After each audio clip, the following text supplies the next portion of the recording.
नाज़रीन, अवामी न्यूज़ में ख़बरनि जो सिलसिलो जारी है। हिन वक्त असीं तव्हांखे खिपरो में ख़बर ॾींदा हलूं त खिपरो थाणे जे हद में ॻोठ साडर में बाअसरनि पारां घरनि खे बाहियूं ॾियण वारे वाक़े ख़िलाफ़ मुतासिरनि जो एहतजाज। इन मौक़े ते अॻवान जो चवणु आहे त बाअसरनि असांजे घरनि खे बाहियूं ॾिनियूं आहिनि, असां सां इंसाफ़ कयो वञे, ॿी सूरत में एहतजाज कयो वेंदो। इन खां वठी असांजा मड़ मक़ाम हिते असां रहियाशी आहियूं। जीअं त कल्ह सालानो मेलो हज़रत साईं क़बला मखदूम सरवर नूर रहमतुल्लाह जो हो, असां सभु ॿार बच्चा वठी सरवरी जमायत हाला शरीफ़ वियासीं।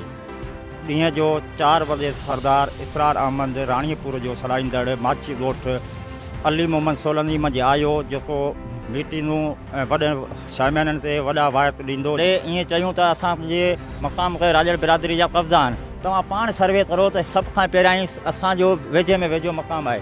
माचिन बिरादरनि जो किलोमीटर परे मक़ाम है। मज़ीद खबरों और तफसीलात के लिए विजिट करें हमारी वेबसाइट www.awamiNewsHD.com।